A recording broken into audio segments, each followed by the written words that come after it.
Hello दोस्तों, आज का सवाल है कि लीनियर इक्वेशन क्या होता है और पेयर ऑफ लीनियर इक्वेशन अगर हम लिख देते हैं तो उसको हम किस तरीके से डील कर सकते हैं, ठीक है। या फिर पेयर ऑफ लीनियर इक्वेशन को ग्राफिकल रूप में जब हम यहाँ पे डिफाइन करते हैं तो वो ग्राफ के रूप में किस तरीके से रिप्रेजेंट होता है, ठीक है। तो इन्हीं सवालों के साथ आज हम लोग शुरू करते हैं आज का टॉपिक, ठीक है। मैं हूँ सत्यम सिंह और सत्यम आर्क फाउंडेशन में आप सभी का हार्दिक स्वागत है, ठीक है।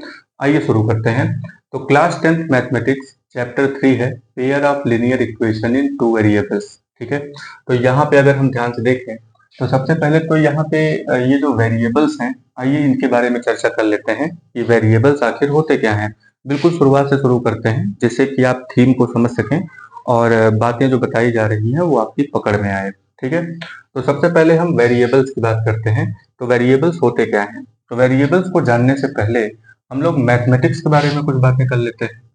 आइए देखते हैं यहाँ पे। तो ये जो मैथ है, मैथ में बेसिक वीडियो में हम लोगों ने पहले भी बात किया है कि मैथ जो होता है इसमें हम लोग करते हैं काउंटिंग। मैथ में क्या करेंगे? काउंटिंग, ठीक है। मैथमेटिक्स का मतलब ये होता है कि हमें इसे काउंट करना है। तो काउंट करने के लिए हमें यहाँ पे नंबर्स चाहिए, ठीक है। तो हमारे पास नंबर्स जो हैं, काउंटिंग करने के लिए हमें नंबर्स चाहिए, ठीक है। ये हो गया नंबर। तो नंबर जो होते हैं ना, ये दो तरीके के होते हैं। एक जिसकी वैल्यू हमें पता होती है, जिसको हम कहते हैं नोन नंबर्स, ठीक है। क्या कहेंगे इसको बाबू? Known numbers. ये जो नोन नंबर, नोन मतलब कि जिसको हम लोग जानते हैं जिसकी वैल्यू। तो नोन नंबर जो होते हैं, जैसे कि यहाँ पे 2 है, 7 है, 9 है, 5 है, एक्सेट्रा। ये जितने भी नंबर हैं, यानी कि 0 से शुरू होकर के सारे माइनस वाले नंबर, सारे प्लस वाले नंबर, इन्फिनिटिव तक, ठीक है, इनफाइनाइट तक। तो इनफाइनाइट तक जितने भी नंबर होंगे वो सारे के सारे नंबर नोन नंबर्स होते हैं, यानी कि जिनकी वैल्यू हम लोग जानते हैं, ठीक है। और सेकेंड नंबर पे होता है अननोन नंबर्स, ठीक है। क्या है यहाँ पे? Unknown numbers. अब ये अननोन नंबर्स क्या होते हैं? अननोन नंबर्स का मतलब होता है जिनके बारे में हम लोग नहीं जानते। जैसे मान लीजिए कि आपके बैग में कितनी बुक्स हैं, ये हमें तो नहीं मालूम है। आपको हो सकता है मालूम हो, या हो सकता है आपको भी ना मालूम हो। कुछ किताबें हैं, कुछ बुक्स हैं, तो लेकिन हमें एग्जैक्टली नंबर नहीं पता है कि वो 7 है, 8 है, 5 है, 2 है, 1 है, कितना है, ठीक है। तो यहाँ पे अननोन नंबर्स को हम मान लेते हैं कि मान लीजिए कि बैग में x बुक्स हैं, ठीक है। इसी तरीके से पेन की अगर बात करें तो आपके पास कितनी पेन है ये हमें तो नहीं पता है। तो इसके लिए हम कहेंगे कि देखिए आपके पास y पेन है, ठीक है, y पेन। और इसी तरीके से कोई और चीज हो तो उसको आप z मान सकते हैं, a मान सकते हैं, b मान सकते हैं, c मान सकते हैं, है ना, कुछ भी, एक्सेट्रा। ये बात समझ में आई? तो नंबर जो होते हैं वो दो तरीके से इस तरीके से डिफाइन हो गए। एक नोन नंबर हो गया और एक अननोन नंबर हो गया। नोन नंबर में 2, 7, 9, 5 इस तरीके से जितने भी नोन वैल्यूज हैं। अब जैसे मान लो 9 है, इसको फिक्स वैल्यू क्यों बोलते हैं या नोन वैल्यू क्यों बोलेंगे? अब 9 किसी को बोल दिया गया तो 9 बोल करके हम 8 इमेजिन थोड़ी करेंगे। 9 का मतलब 9 होता है, लेकिन x का मतलब क्या होगा? x का मतलब कहीं पे 2 आ रहा है, कहीं पे 4 आ रहा है, कहीं पे 5 आ रहा है। तो इनकी जो वैल्यूज हैं वो क्या कर रही हैं? इनकी वैल्यूज वेरी कर रही हैं, ठीक है। इनकी वैल्यूज क्या कर रही हैं? वेरी कर रही हैं। इसीलिए इनको हम क्या कहते हैं? वेरिएबल्स। क्या कहेंगे बाबू? वेरिएबल्स, ठीक है। और जिनकी वैल्यू वेरी नहीं करती, यानी कि ये चेंज नहीं होते हैं, तो इनको नन वेरिएबल्स या फिर कांस्टेंट नंबर कहते हैं। कांस्टेंट नंबर्स, ठीक है। इसको क्या कहेंगे? Constant numbers. तो ये हो गया कांस्टेंट नंबर, यानी कि जो नंबर्स हमें पता है, जिनकी वैल्यू हमें पता है। नंबर तो ये भी है जिसको हमने माना है, ठीक है। तो जिनकी वैल्यू हमें पता होती है उसे हम कांस्टेंट नंबर कहते हैं। और जिनकी वैल्यू हमें नहीं पता है, X Y Z A B C D, उसको हम लोग मान लेते हैं, उसको हम कहते हैं वेरिएबल्स, ठीक है। क्या कहेंगे? वेरिएबल्स। अब नोन नंबर्स की बात करें अगर हम, तो यहाँ पे जैसे 7 प्लस 9, ठीक है, इज इक्वल टू 7 9 कितना हो जाएगा 16। तो यहाँ पे हमने इस तरीके से एक टर्म लिया, ठीक है। और इसको आप इक्वेशन भी कह सकते हैं, ये इक्वेशन है, LHS है, RHS है, ठीक है। लेकिन अगर यहाँ पे हम कोई अननोन नंबर ले लें, जैसे कि x प्लस 9 इक्वल टू 16, ठीक है, तो ये इक्वेशन हो गया।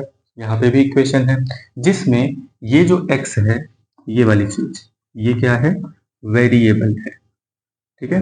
x यहाँ पे क्या हो गया, वेरिएबल, ठीक है। तो वन वेरिएबल, इसको हम क्या कहेंगे, linear equation in one variable. क्या नाम है इसका, linear equation in one variable. लेकिन हमें किस चीज के बारे में बात करनी है, लीनियर इक्वेशन इन टू वेरिएबल्स। तो आइए लीनियर इक्वेशन इन टू वेरिएबल्स को एक एग्जांपल के तौर पे देख लेते हैं। जैसे यहाँ पे x plus y is equal to 16 कर दिए, ठीक है, x plus y equal to 16। अब ये भी लीनियर इक्वेशन है और ये लीनियर इक्वेशन टू वेरिएबल्स हैं इसमें। जैसे x पहला वेरिएबल हो गया, y यहाँ पे दूसरा वेरिएबल हो गया, ठीक है। तो यहाँ पे linear equation in one variable, linear equation in two variables, ठीक है। तो यही होते हैं इक्वेशन, कोई बहुत बड़ी हाई फाई चीज नहीं है, बहुत सिंपल सी चीज है कि लीनियर इक्वेशन क्या होता है। Linear equation in one variable क्या है। अच्छा, लीनियर इक्वेशन में यानी रैखिक समीकरण में अगर आपको प्रॉब्लम है, तो रैखिक समीकरण देखिए वो होता है कि जिस समीकरण में x की हाईएस्ट पावर, यानी कि समीकरण का हाईएस्ट पावर जो है वो 1 है ना। हाईएस्ट पावर देखिए यहाँ पे x के ऊपर 1 है, y के ऊपर 1 है ना, यहाँ पे 1 है। तो हाईएस्ट पावर यानी कि डिग्री, यानी कि द पॉलिनोमियल और इक्वेशन, पॉलिनोमियल ही बोल देंगे इसको, ठीक है, या equation, the equation of degree 1, the equation of degree 1 इसका लीनियर इक्वेशन, यानी कि हाईएस्ट पावर 1 होनी चाहिए। तो डिग्रीज के बारे में हम लोग 9th में बात कर चुके हैं, इसके पहले भी हम लोगों ने ढेर सारी चीजों के बारे में जाना, ठीक है। तो यहाँ पे लीनियर इक्वेशन इन टू वेरिएबल्स यहाँ पे जैसा कि हमने देख लिया। अब आइए थोड़ा सा बेस फार्मूला के बारे में बात करते हैं। बेस फार्मूला,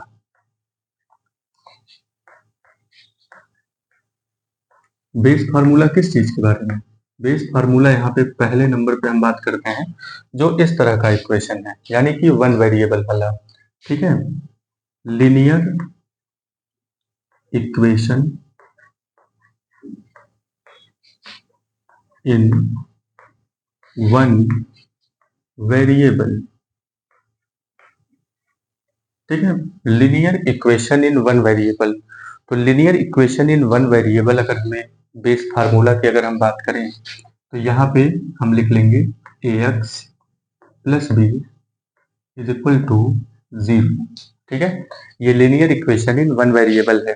अब ये a और b क्या है, तो अभी जैसा हम लोगों ने बात किया कि a और b जो है वो कांस्टेंट है, a और b क्या है, कांस्टेंट है, और x यहाँ पे वेरिएबल है, x यहाँ पे क्या है, वेरिएबल है, a और b यहाँ पे क्या है, कांस्टेंट है। तो यहाँ पे लिख लेंगे a और b कांस्टेंट, ठीक है, a और b यहाँ पे कांस्टेंट नंबर है और x यहाँ पे वेरिएबल है। ये x जो है इसको लिख लेते हैं कि ये भाई वेरिएबल है, ठीक। अब एक एग्जांपल बना लेते हैं। एग्जांपल के तौर पे a b की जगह पे आप क्या रख सकते हैं, कुछ भी, है ना। तो यहाँ पे चलिए a की जगह पे 9 रख देते हैं, x की जगह पे x रहेगा, प्लस की जगह प्लस रहेगा, b की जगह चलिए 5 रख लेते हैं, तो 5 रख लिया हमने, इक्वल टू के नीचे इक्वल टू और फिर यहाँ पे 0 लगा दिए, ठीक है। इसमें कोई प्रॉब्लम नहीं है। तो यहाँ पे देखिए एक इक्वेशन आपका बन गया। अब 0 की जगह पे आप कुछ भी लिख भी सकते हैं, 11 15 20 जो भी लिखना है आप लिख सकते हैं, ठीक है। तो linear equation in one variable का कॉन्सेप्ट हम लोगों ने देखा, ठीक है। अब सेकंड नंबर पे आते हैं, जो हमारा मेन टॉपिक है वो है लीनियर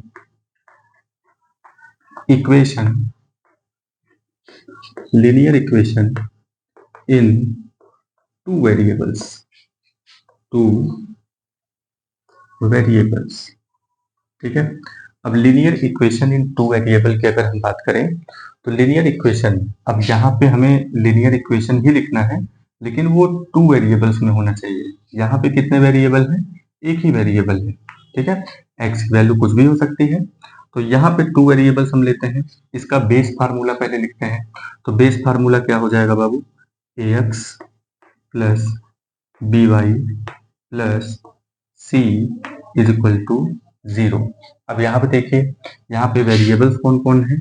ये x और y। x और y यहाँ पे क्या हो गया? वेरिएबल्स, ठीक है। x और y यहाँ पे वेरिएबल्स हो गए।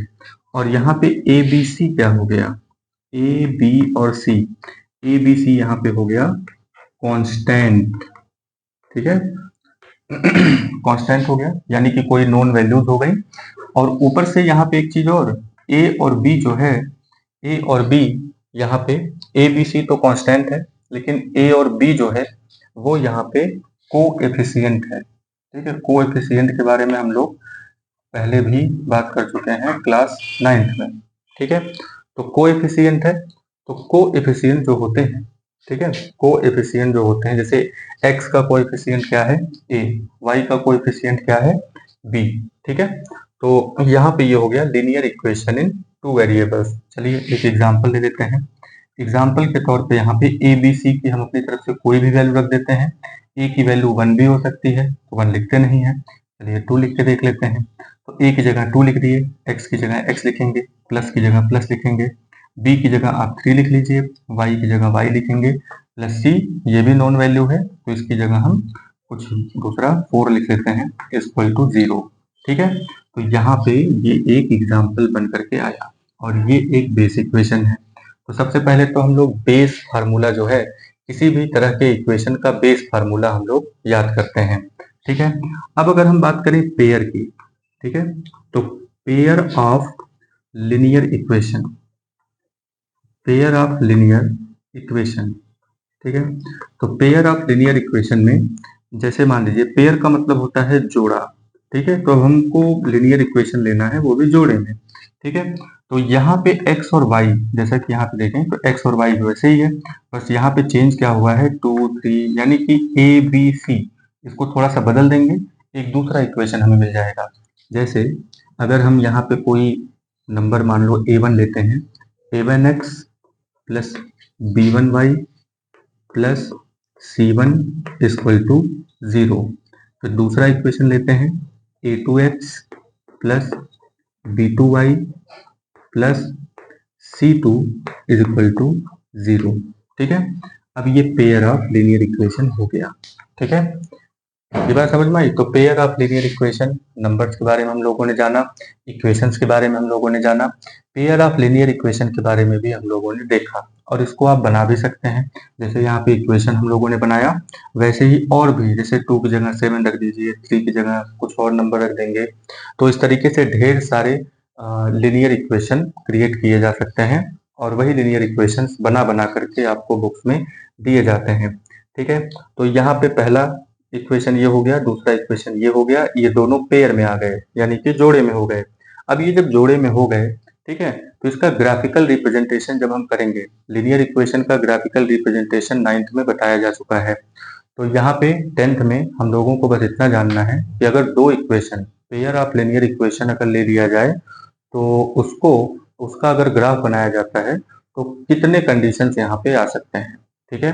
तो 3 तरह के कंडीशन हैं, उसके बारे में हम लोग आगे चर्चा करते हैं। तो आप हेडिंग डालिए पेयर ऑफ लिनियर इक्वेशन, ठीक है।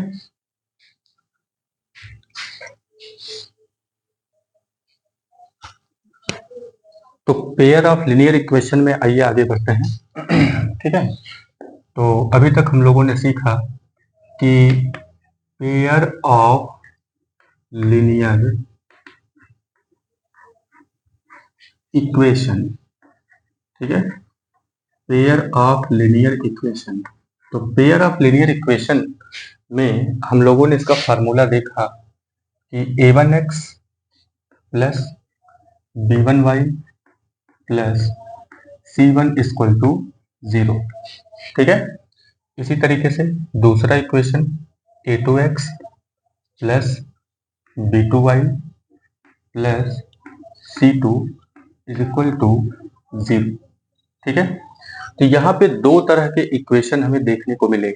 दो तरह का जो इक्वेशन है ये जोड़े में लिख दिया गया है, ठीक है, ये जोड़े में लिख दिया गया, इसीलिए यही ये जो है ये पेयर ऑफ लीनियर इक्वेशन है, ठीक है। तो इसके पहले क्लास 9th में हम लोगों ने लीनियर इक्वेशन का ग्राफ देखा था, ठीक है। तो ये जब पेयर ऑफ लीनियर इक्वेशन सामने आ गया कि जोड़े में अगर हम लीनियर इक्वेशन को रखते हैं, ठीक है, तो उसका क्या किया जा सकता है ये पूछा गया। तो मैथमेटिशियन ने कहा कि देखिए अगर इसको हम पेयर में किसी भी लीनियर इक्वेशन को पेयर में अगर हम लेते हैं, दो इक्वेशन को अगर हम पेयर में लेते हैं, जोड़े में लेते हैं, तो उसका अगर ग्राफ बनाया जाए तो क्या हो सकता है। तो चलिए पहले देखते हैं कि अगर एक सिंगल इक्वेशन है और उसका ग्राफ अगर बनाया जाए तो क्या कंडीशन बन सकती है। तो अगर एक ही इक्वेशन है तो आपको पता है कि 9th में जो आप लोगों ने सीखा कि एक इक्वेशन है तो उसके लिए सिर्फ हमें एक लाइन मिलती है, ठीक है। एक इक्वेशन के लिए हमें कितनी लाइन मिलेगी, एक लाइन मिलती है, ठीक है। तो दो इक्वेशन के लिए कितना मिलेगा हमें, दो इक्वेशन के लिए हमें दो लाइन मिलेगा, दो इक्वेशन के लिए दो लाइन हमें मिल सकता है, ठीक है। दो इक्वेशन के लिए दो लाइन मिल सकता है। लेकिन अब यहाँ पे क्वेश्चन ये हुआ कि ये जो एक लाइन तक तो ठीक है, एक लाइन को हम कैसे भी कहीं पे भी खींच सकते हैं, किसी भी तरीके से खींच सकते हैं, किसी भी तरीके से ये चीजें ड्रॉ की जा सकती हैं। लेकिन अगर दो इक्वेशन है, यानी कि पेयर में अगर यहाँ पे लीनियर इक्वेशन है, तो ये जो दो लाइन है इसकी कितनी कंडीशंस हो सकती हैं। तो इसके तीन कंडीशन निकल करके आए। पहला कंडीशन पहला कंडीशन ये निकल करके आता है कि एक तो ये है कि ये सीधे सीधे लाइन जो है ना, एक लाइन ये ऐसे हो गया और एक लाइन कहीं ना कहीं जा करके इसको कट करते हुए नजर आई। मतलब दो लाइनें अगर हम ड्रॉ कर रहे हैं तो उसको कितने तरीकों से ड्रॉ कर सकते हैं। दो लाइनें जो हैं या हो सकता है कि वो एक दूसरे को कहीं किसी एक पॉइंट पे कट कर रही हो। यहाँ देखिए ये कट कर रहा है। एक कंडीशन तो ये हो गया। दूसरी कंडीशन क्या हो जाएगी, दूसरी कंडीशन ये हुई कि हो सकता है कि ये दो लाइनें आपस में कभी न मिले, यानी कि पैरेलल कंडीशन, ठीक है।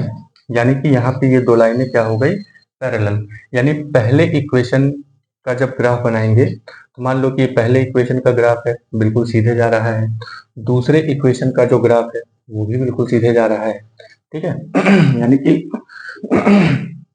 यानी कि जब हम ग्राफ बनाएंगे तो उस ग्राफ में हमें ये दो कंडीशन हो गई या दो लाइनें, क्योंकि दो लाइनें ही बननी है।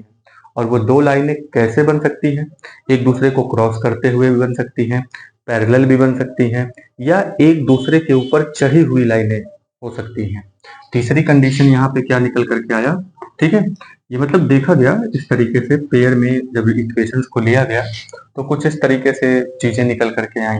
तो यहाँ पे हो सकता है कि पहले इक्वेशन के लिए कुछ इस तरीके से लाइन मिले और दूसरे इक्वेशन के लिए भी कुछ इसी तरीके से पॉइंट्स आपको मिल जाए, दूसरा इक्वेशन भी इसी के ऊपर चढ़ा हुआ हो, यानी कि एक लाइन के ऊपर दूसरा लाइन जो है ग्राफ में इस तरीके से खींच दिया जाए। तो यही तीन वो कंडीशन है, जो तीन कंडीशन यहाँ पे दो यानी कि पेयर ऑफ लीनियर इक्वेशन के लिए आ सकती हैं। तो ये जो यहाँ पे चीज हुआ है, यहाँ पे चीजें चढ़ गई है बिल्कुल, ठीक है। तो इसको हम क्या कहते हैं, इसको हम कहते हैं कंसिस्टेंट। क्या कहेंगे, कंसिस्टेंट, ठीक है। और यहाँ पे एक दूसरे को कभी नहीं काट रही है, मतलब कि पैरेलल लाइन है तो एक दूसरे को कभी नहीं काटती है, ठीक है। तो जब यहाँ पे ये एक दूसरे को कट नहीं करेंगी तो इनका कोई कॉमन सोल्यूशन नहीं आने वाला है। यहाँ पे देखिए एक कॉमन सोल्यूशन यहाँ पे आ जाएगा, यानी ये वाला जो पॉइंट है यहाँ का जो कोऑर्डिनेशन होगा, ये जो कोऑर्डिनेट होगा, ये कोऑर्डिनेट इस लाइन में भी कॉमन है और इस लाइन में भी कॉमन है, यानी कि दोनों का एक ही कोऑर्डिनेट हो जाएगा एक पॉइंट पर, यानी कि एक कॉमन सोल्यूशन निकल करके दोनों इक्वेशन का आता है, ठीक है। और यही हमें जानना भी है कि दो इक्वेशन दिए गए हैं, एक इक्वेशन है तो उसका x और y की वैल्यू तो हम ठीक है निकाल लेते हैं, लेकिन अगर दो इक्वेशन है तो उसकी x और y की वैल्यूज कितनी आ सकती हैं, ठीक है। तो एक कॉमन वैल्यू का आना यहाँ पे फिक्स है कि कॉमन वैल्यू यहाँ पे आ जाएगी। लेकिन यहाँ पे अगर हम देखें पैरेलल वाले कंडीशन में, तो पैरेलल वाले कंडीशन में ये दोनों आपस में कहीं मिल नहीं रहे हैं, तो इनको हम क्या बोलते हैं, इनकंसिस्टेंट। क्या बोलेंगे, इनकंसिस्टेंट। ठीक है। और कंसिस्टेंट के केस में यहाँ पे देखिए एक पॉइंट मिला है, तो यहाँ पे वन सोल्यूशन आप लिख सकते हैं। क्या हो जाएगा, वन सोल्यूशन।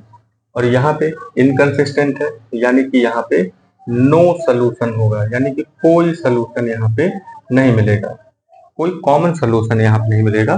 ठीक है। अब इसकी अगर हम बात करें तो हर एक पॉइंट एक दूसरे पर चढ़ा हुआ है, यानी कि ये हो गया कोइंसाइड। ठीक है, इसको क्या बोलते हैं, कोइंसाइड्स, यानी कि ये लाइन एक दूसरे को क्या कर दे रही है, कोइंसाइड्स कर दे रही है। तो हर एक पॉइंट एक दूसरे पर चढ़ा हुआ है, तो इसका मतलब ये हुआ कि यहाँ पे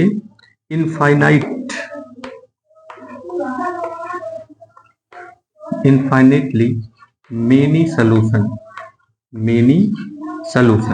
यानी कि यहाँ पे ढेर सारे सोल्यूशन है। इनफाइनाइट रूप से बहुत सारे सोल्यूशन यहाँ पे निकल करके आते हैं, कंसिस्टेंट, इनकंसिस्टेंट और कोइंसाइड। ठीक है, तो तीन तरह के कंडीशन यहाँ पे निकल करके आते हैं। अब सवाल ये उठता है कि क्या पेयर ऑफ लीनियर इक्वेशन अगर दिया जाए, पेयर ऑफ लीनियर इक्वेशन आपको दिया हुआ है और आपसे सिर्फ ऐसे ही पूछ लिया जाए कि ये बताइए कि इसका अगर ग्राफ बनाया जा रहा है तो वो ग्राफ इन तीनों कंडीशन में से कौन सी कंडीशन होगी। ठीक है, तीनों कंडीशन में से कौन सी कंडीशन होगी, कंसिस्टेंट होगी, यानी कि एक दूसरे को काट रहे होंगे एक पॉइंट पे, या फिर इनकंसिस्टेंट होगी, यानी कि कभी नहीं काटेंगे, या फिर कोइंसाइड कर जाएंगे। अब इसके बारे में आपको बताना है। तो यहाँ पे जब इक्वेशंस को सॉल्व किया गया, यानी जब ग्राफ बनाया गया, ठीक है, तो पहले इक्वेशन का, दूसरे इक्वेशन का, इन सब का जब ग्राफ बनाया गया तो वहां पे तीन कंडीशंस निकल करके आई। ठीक है, और वो तीन कंडीशंस क्या थी, आइए देखते हैं। जहां पे x और y, ठीक है, इसको ऐसे ही एज इट इज रहने देते हैं। यहाँ पे सारा खेल a, b और c का है, क्योंकि पहले इक्वेशन में a ही तो बदला है, a1, b1, c1 है, और यहाँ पे a2, b2 और c2 है। तो यहाँ पे जो चेंजेस हो रहे हैं वो a, b और c के कंडीशन में हो रहे हैं, और यहाँ पे मोस्ट प्रोबेबली वही शो करेंगे, वही दिखाएंगे कि यहाँ पे इन तीनों में से कौन सा इक्वेशन होना चाहिए।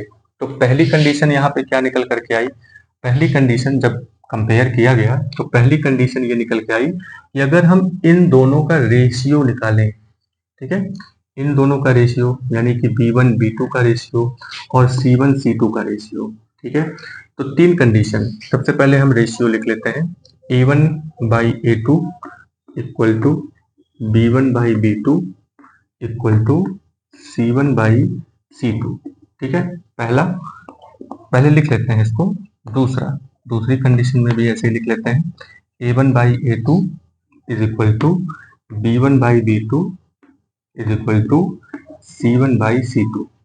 ठीक है, तीसरा लिख लेते हैं यही चीज, तो a1 by a2 is equal to b1 by b2 is equal to c1 by c2। ठीक है, तो ये तीन यहाँ पे कंडीशंस हैं, और तीन यहाँ पे हमने कंपैरिजन में इन कोएफिशिएंट्स को, यानी कि जो यहाँ पे कांस्टेंट नंबर्स हैं, इनको हमने लिख लिया। तो एक कंडीशन यहाँ पे ऐसी करके आई कि ये वाली, यानी a1 बाई a2 और b1 बाई b2 बराबर नहीं है।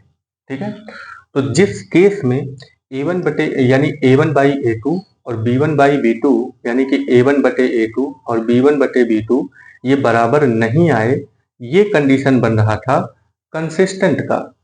किस चीज का, ये कंडीशन कंसिस्टेंट का बन रहा था। ठीक है, ये बात समझ में आई। तो कंसिस्टेंट हो गया, और ये लाइनें एक दूसरे को इंटरसेक्ट कर रही थी। ठीक है, और दूसरे नंबर पे क्या हुआ, दूसरे नंबर पे हो गया इनकंसिस्टेंट। ठीक है, दूसरे नंबर पे यहाँ पे इनकंसिस्टेंट हो गया। तो इनकंसिस्टेंट में क्या हुआ कि कोई भी सलूशन यहाँ पे आपको नहीं मिला। ये बात समझ में आई। तो देखते हैं कि यहाँ पे दूसरे कंडीशन में क्या हुआ। दूसरे कंडीशन में, इनकंसिस्टेंट वाले कंडीशन में क्या हुआ कि a1 बाई a2 तो बराबर, a1 बाई a2 और b1 बाई b2 ये तो बराबर आ रहे थे, लेकिन c1 बाई c2 जो है ये बराबर नहीं आ रहा था। ये बात समझ में आई। यहाँ पे a1 बाई a2 और b1 बाई b2 बराबर नहीं है। यहाँ पे a1 बाई a2 और b1 बाई b2 का रेशियो ये बराबर था, लेकिन c1 बाई c2 का रेशियो बराबर नहीं था। और तीसरी कंडीशन देखा गया तो a1 बाई a2 बराबर b1 बाई b2 बराबर c1 बाई c2, ये कंडीशन निकल के आई। तो ये जो पहला कंडीशन है a1 बाई a2 और b1 बाई b2 का, जिसमें बराबर नहीं है, यानी a1 बाई a2 और b1 बाई b2 ये बराबर नहीं है, तो इसको क्या कहा गया? इसको कहा गया कि कंसिस्टिंग। ये क्या हो गया? कंसिस्टिंग। कंसिस्टिंग लाइन यानी कि इंटरसेक्टिंग। क्या हो जाएगा? इंटरसेक्टिंग, यानी कि ये दोनों एक दूसरे को, यानी कि जो दो लाइनें यहाँ पे बनेंगी वो एक दूसरे को इंटरसेक्ट करेंगी और यूनिक सोल्यूशन निकल करके आएगा। यूनिक मतलब केवल एक सोल्यूशन होगा जो कॉमन होगा, यूनिक सोल्यूशन।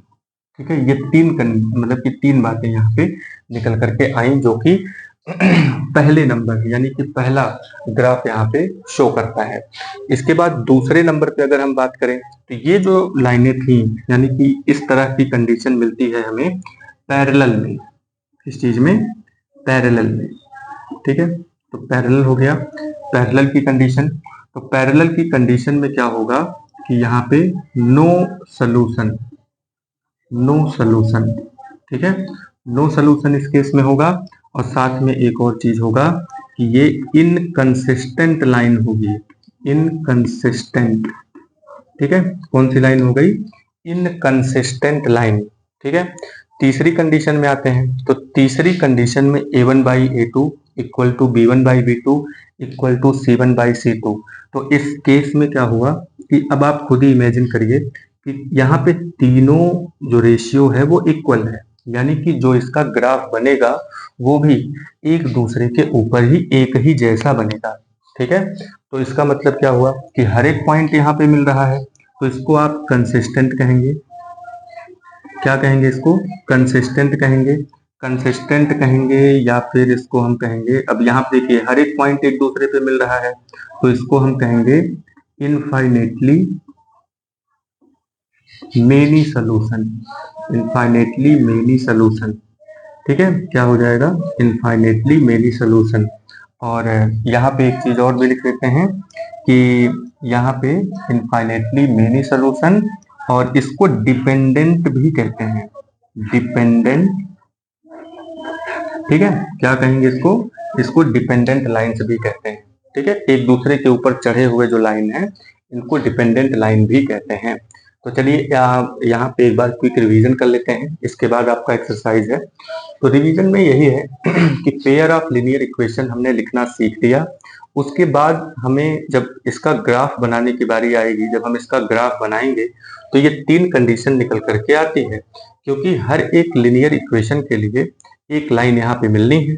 ठीक है, तो दो लीनियर इक्वेशन के लिए, यानी पेयर में अगर लीनियर इक्वेशन हम ले रहे हैं तो दो लाइनें बनेंगी। तो वो दो लाइनें एक दूसरे के साथ किस तरह से इंटरेक्ट कर सकती हैं? तो पहला है कि एक दूसरे को हो सकता है कि क्रॉस कर जाएं, दूसरा है कि हो सकता है कभी क्रॉस न करें, और तीसरा है कि एक दूसरे के ऊपर चढ़ जाएं।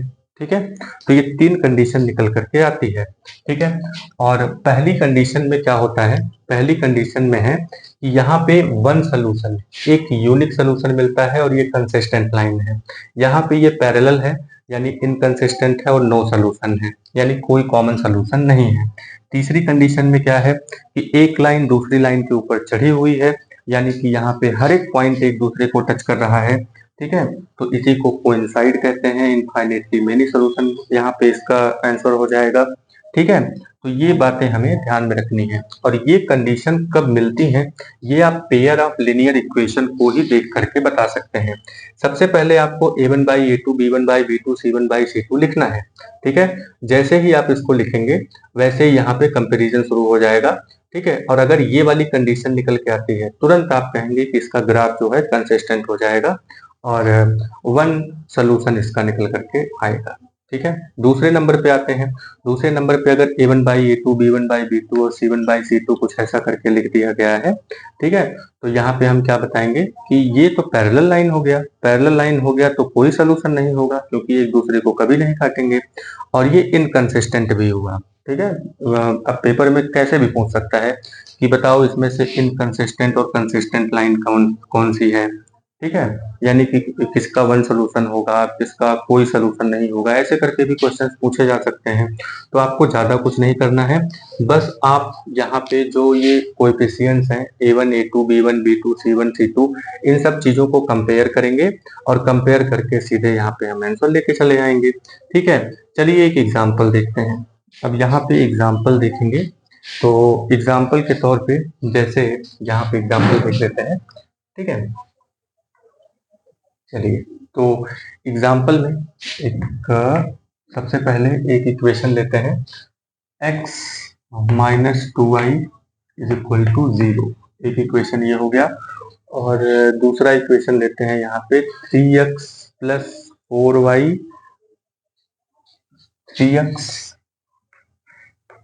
Plus 4y minus 20 is equal to 0, ठीक है, इक्वल टू 0।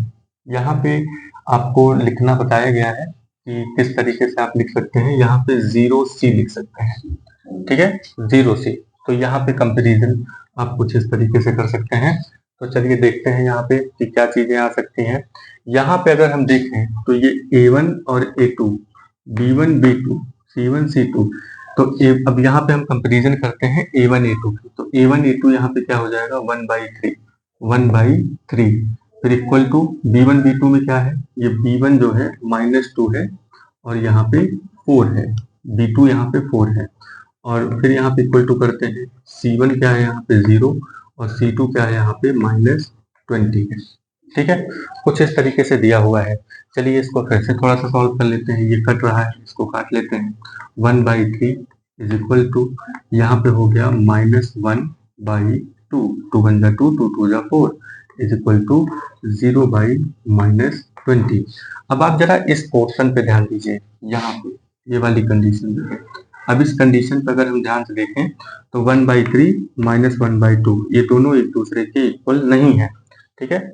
जब दोनों एक दूसरे के इक्वल नहीं है तो ये कौन सी कंडीशन आती है, A1/A2 is not equal to B1/B2, ठीक है।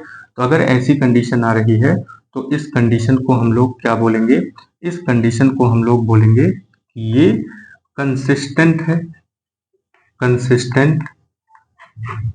इसका जो ग्राफ बनेगा कैसा होगा, कंसिस्टेंट इंटरसेक्टिंग इंटरसेक्टिंग और यूनिक सोल्यूशन,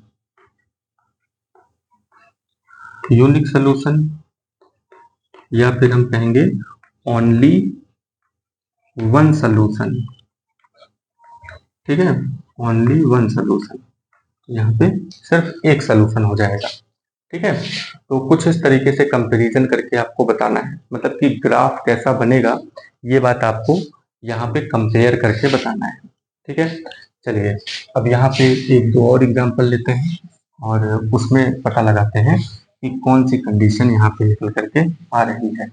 इसमें क्या हो गया, इसमें यहाँ पे जो ग्राफ बनेगा पहले वाले में, तो इसमें ग्राफ निकल करके आया कौन सा, ये ग्राफ निकल के आता है, ये ऐसे ग्राफ बनेगा, ठीक है, पहली कंडीशन। अब आते हैं हम लोग यहाँ पे दूसरे कंडीशन में, ठीक है। तो दूसरा इक्वेशन लिखेंगे 2x plus 3y minus 2x plus 3y minus 9 is equal to 0, ठीक है। एक ये हो गया और दूसरे नंबर पे हो जाएगा 4x ले लेते हैं, यहाँ पे बना लेते हैं 4x प्लस 8y माइनस 18, ऐसा समथिंग कुछ बना लेते हैं। तो देखते हैं यहाँ पे कितना आता है, 6y यहाँ पे लिख लेते हैं, क्योंकि हमें ये थोड़ा सा ध्यान रखना है कि कौन सा, ठीक है। तो यहाँ पे हो गया 6y। अब आगे देखते हैं इसका कंपैरिजन। तो इसका कंपैरिजन अगर हम यहाँ पे बनाएं तो क्या कंपैरिजन निकल करके आएगा, कंपैरिजन यहाँ पे निकल करके आएगा। अब यहाँ देखिए A1 की जगह पे 2 है 4 है, तो यहाँ पे 2/4 कर लेंगे सीधे, 2/4 2/4, फिर यहाँ पे इक्वल टू का साइन लगाएंगे, 3/6 लिखेंगे, फिर इक्वल टू का साइन लगाएंगे, -9/-18। सबसे पहले तो यही काम करेंगे, ठीक है। जितना भी यहाँ पे ए बी सी ये सब चीजें आपको मिल रही है ना, तो सीधे सीधे आप इन सारी चीजों को ऐसे ही लिख डालिए, ठीक है। इसके बाद एक और स्टेप कर लेंगे कि जो चीजें कट रही होंगी उसको काट देते हैं कुछ इस तरीके से, ठीक है। तो 2 1 जा 2, 2 2 जा 4 इक्वल टू 3 वाला जो है, तो 3 1 जा 3, 3 2 जा 6। फिर यहाँ पे आते हैं तो ये हो जाएगा माइनस माइनस से कैंसिल हो गया, 9 1 जा 9, 9 2 जा 18, 1/2, ठीक है। ये कंडीशन निकल करके आई। अब ये कंडीशन के लिए ग्राफ क्या बन जाएगा, अब इसको अगर हम देखें तो ये जो है ये a1/a2 is equal to b1/b2 is equal to c1/c2 की कंडीशन है, ठीक है। अब जब सब इक्वल ही है तो इनका जो ग्राफ बनेगा वो ग्राफ भी इक्वल ही बनेगा, यानी कि हर एक पॉइंट एक दूसरे के ऊपर चढ़ा हुआ आपको दिखेगा, ठीक है। तो यहाँ पे इसको हम क्या कहेंगे, ये है कोइंसाइड। क्या है बाबू, ये है कोइंसाइड, ठीक है। कोइंसाइड है तो इस कंडीशन में क्या होगा, इनफाइनेटली मेनी सोल्यूशन। क्या हो जाएगा, इनफाइनेटली मेनी सोल्यूशन, ठीक है। ढेर सारे सोल्यूशन हो जाएंगे इसके, ये समझ में आया। तो 1/2 1/2 1/2 a1/a2 b1/b2 c1/c2 की कंडीशन बनी। अब तीसरे नंबर पे आते हैं। तीसरे नंबर पे कोई इक्वेशन आप रख लीजिए, जैसे 2x प्लस 3y प्लस 6 रख लीजिए इक्वल टू 6 यहाँ पे हो गया, इक्वल टू 0 लिख सकते हैं, कोई दिक्कत नहीं।